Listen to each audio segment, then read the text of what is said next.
Assalamualaikum warahmatullahi wabarakatuh. Nah, teman-teman, berjumpa lagi bersama saya Dudun, dan sudah pastinya di channelnya Dudun Aslam, dan sudah pastinya juga di channel ini kita akan sedikit banyaknya bercerita tentang pengalaman pribadi saya, tentunya di gejala asam lambung, GERD, anxiety, psikosomatis, dan sudah pastinya juga teman-teman ya.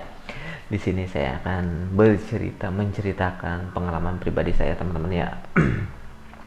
Dan tak lupa juga diingatkan nih untuk teman-teman ya, saya tuh gak bisa nyembuhin kalian ya, karena saya juga bukan dokter teman-teman ya, bukan ahli ini itu ya.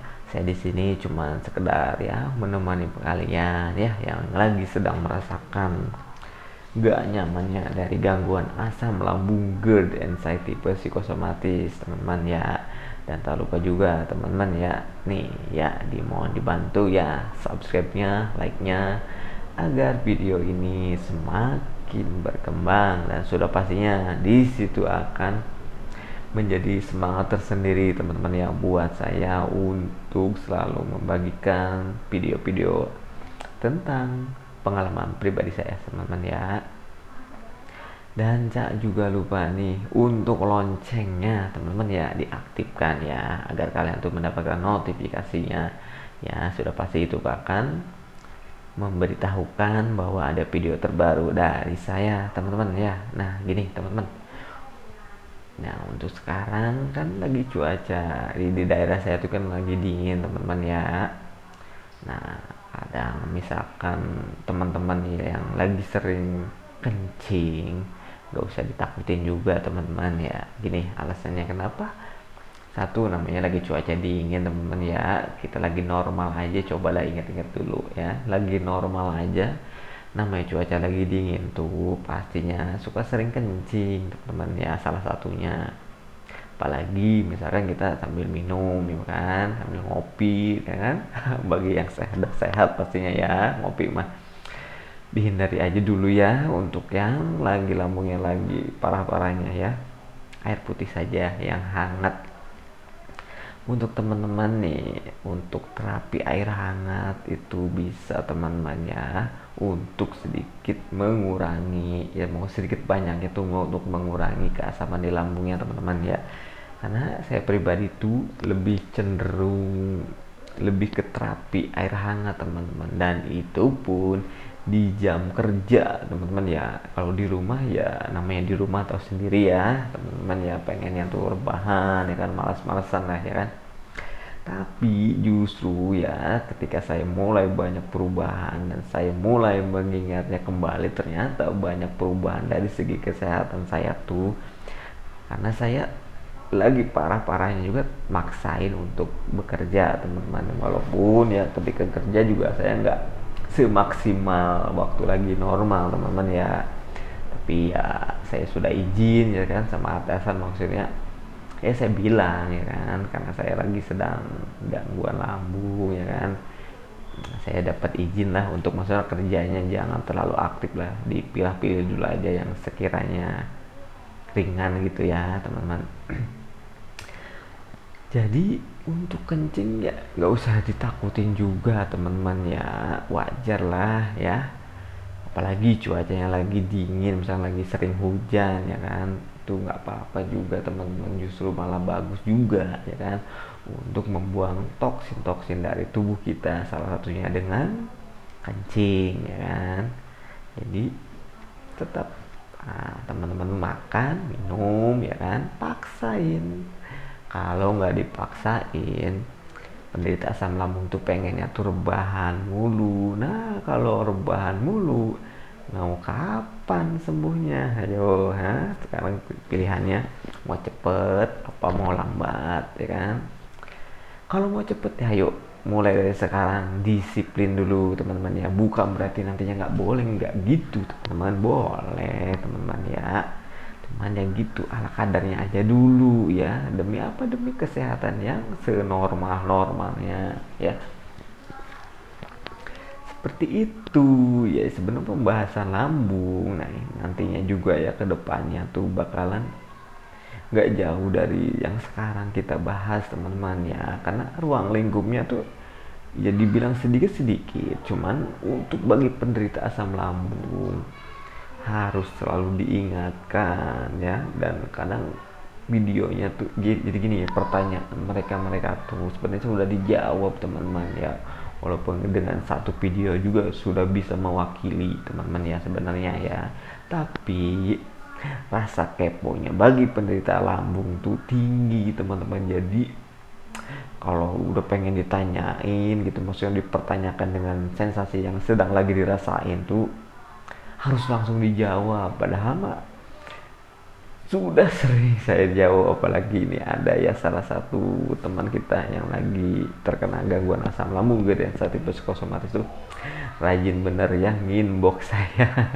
Jadi ketika dianya lagi ngerasain sensasi ini itu, dia selalu ngontek saya ya, mungkin ya bagi dia saya mungkin bisa ngebantu, padahal kan ya ngebantu secara support aja teman-teman ya, ya kan, cara jadi menyemangati kalian ya kan, untuk lebih meyakinkan lagi bahwa gangguan asam lambung dari anxiety psikosomatis tidak sehoror itu ya kan. Tapi tetap lah ya teman-teman ya, kalau lagi parah-parahnya juga tetap aja lah ya, saya juga sama ya kan, tetap aja kumat. Waktu lagi kumat mah ya kan ngerasain lah kayak ketakutannya lah kan, paniknya, cemasnya, was-wasnya dan lain sebagainya ya kan. Banyak benar teman-teman yang dirasain ya, sama teman-teman saya juga pernah ngerasain. Makanya kenapa saya bisa alhamdulillah pulih kembali, normal kembali, aktivitas seperti biasa lagi, dan untuk berat badan juga. Cuman kan gini teman-teman ya, dari emang sebelum saya terkena gangguan lambung tuh emang saya pengen agak sedikit kurus teman-teman ya. Jadi emang jalannya saya harus sakit lambung ya kan, akhirnya saya juga kurus. Jadi satu sisi saya juga senang, satu sisi juga saya ya ketakutan, takut ini itulah. Wah pokoknya mah macem-macem banget, banyak bener teman-teman ya yang dirasain ya. Makanya kalau diingat-ingat nih, sekarang saya sudah pulih total, pulih normal lagi ya. Bersyukur teman-teman ya, saya sangat-sangat bersyukur ketika saya maksudnya dapat ujian ya kan, harus terkena gangguan asam lambung gitu ya, saya tipe psikosomatis. Apalagi teman-teman ya, kalau diingat lagi ketika lagi sakit parah-parahnya, ibadah saya tuh maksudnya bukan bagus ya, maksudnya bagus gini, untuk ibadah. Jadi ketika mendengarkan suara adzan tuh kayaknya pengen cepet-cepet buru-buru gitu teman-teman ya, karena ya karena di pikiran kita tuh selalu mikir yang enggak apalagi tentang hal-hal yang kematian teman-teman ya. Makanya kalau mendengar maksudnya udah adzan tuh udah cepet-cepet pengen cepet-cepet teman-teman ya, maksudnya karena kan gitu, karena saya juga pernah ya satu hari tuh nggak lepas dari wudhu karena ketakutan mati, takut mati teman-teman. Tapi ya seiringnya berjalan ya alhamdulillah teman-teman ya, sedikit demi sedikit saya mulai menemukan tenaganya yang lebih prima lagi, walaupun nggak sekaligus teman-teman ya. Makanya kalau misalkan ada pengobatan yang bisa langsung misalkan nih setelah diterapi sama beliau tuh langsung merasakan bugar yang sangat luar biasa enaknya ya, kalau pesan saya nih, himbauan saya, jangan terlena dulu teman-teman ya, apalagi untuk kalian yang sudah parah ya, karena ada tahapannya teman-teman ya. Tubuh kita tuh banyak bener ya, otot-ototnya, sel-selnya semua tuh perlu proses ya, tidak instan juga teman-teman, apalagi untuk psikisnya teman-teman ya, tidak maksudnya tidak secepat itulah ya. Sepengalaman pribadi saya butuh proses ya untuk menuju yang benar-benar pulih normal teman-teman ya. Karena banyak juga teman-teman ya kadang suka terkecoh gitu karena merasa udah wah kegiatan apapun udah enak bener, akhirnya apa, mereka tuh kebanyakan terlena teman-teman ya. Kenapa? Nantinya 3 hari apa seminggu kemudian tuh ambruk lagi, cemasnya datang lagi, was-wasnya, ketakutannya, dan sensasi-sensasi lainnya berdatangan lagi. Nah kan akhirnya apa, pemikirannya jelek lagi ya kan, wah jangan-jangan gak bakalan sembuh nih ya kan. Nah gitu teman, kenapa saya bisa berbicara seperti itu, Saya salah satu kerjaan saya tukang urut, jadi saya sering menjumpai pasien-pasien saya ya kan yang awalnya tuh emang gangguan lambung teman-teman ya gitu. Dia sendiri yang curhat katanya, wah kemarin mah udah enakan pak, katanya udah enakan pokoknya ngapain, tahunya apa, ketika ngobrol lagi ya kan maksudnya, oh jaga dulu nggak nih makanannya minumnya, oh iya katanya saya sering gini-gini. Nah itu teman-teman ya, saya tuh pernah curhat ya, maksudnya pernah ngobrol ya sama penderita asam lambung secara acak ya, maksudnya beda-beda orang ya kan. Ada yang pernah cerita 5 tahun belum sembuh juga, 10 tahun masih berjibaku juga, 15 tahun masih juga, 20 tahun mulai menemukan kesehatannya prima semuanya, udah mulai enak. Nah 20 tahun loh. Bahkan saya juga pernah juga teman-teman curhat sama seorang yang sudah 45 tahun lebih ya, masih berjibaku dengan keadaan pencernaannya, lambungnya ya teman-teman, atau biasa disebut kalau yang lumrahnya kayak mahnya lah, mah kronis lah, dan apapun itu namanya. Intinya mah teman-teman ya, itu semua tuh masalah pencernaan teman-teman ya. Adapun ya diagnosa dokter kayak seperti dispepsia ya kan, gastritis, mah kronis lah, apapun itu ya, intinya masalah pencernaan ya kan, ada di dalam perut nih ya terutama ya. Itu teman-teman ya, untuk yang sering merasakan dada panas ya kan, mulut pahit, itu tuh panas dalam ya kan, yang garnya apa dari lambungnya, gas yang di lambungnya tuh berlebihan temen, lagi tinggi itu ya kan, si asam lambungnya tuh lagi tinggi, makanya dia naiklah ke atas, makanya di ulu hati suka sakit ya itu makanya esofagusnya teman-teman ya, esofagusnya tuh jadi iritasi karena apa, keasaman lambung tuh mampu membuat iritasi teman-teman ya. Makanya ketika kita merasakan dadanya nggak enak panas, segeralah ya, pertolongan pertama minum air putih ya, syukur-syukur kalian tuh bisa minumnya air hangat teman-teman. Jadi ketika kita minum tentunya si asam lambungnya itu turun lagi teman-teman ke lambungnya, karena yang dapat menahan keasaman lambung tuh cuman lambungnya itu,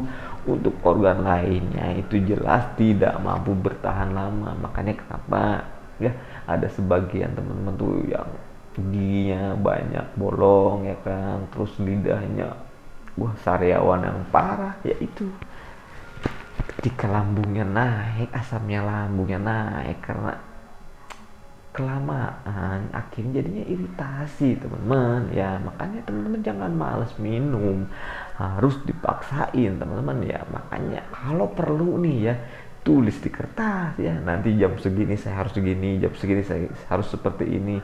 Nah ketika kalian nanti mulai ya menata untuk hidupnya, untuk lebih sehat pastinya teman-teman ya,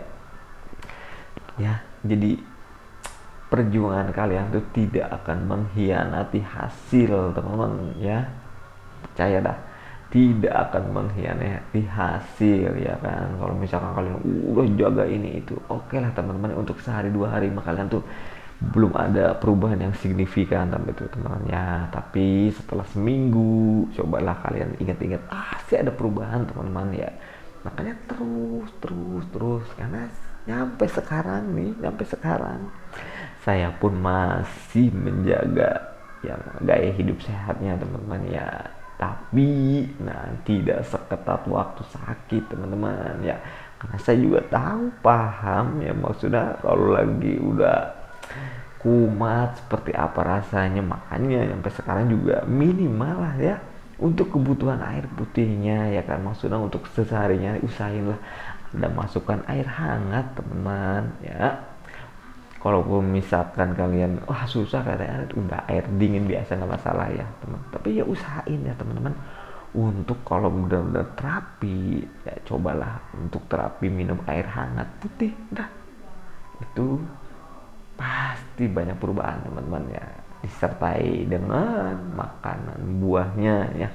Jangan lupa paksain biar gizi kitanya bagus, teman-teman, tujuannya ke situ. Jadi teman-teman tuh harus selalu semangat ya, harus selalu optimis. Oke, saya akhiri dulu video ini. Assalamualaikum warahmatullahi wabarakatuh. Salam sehat.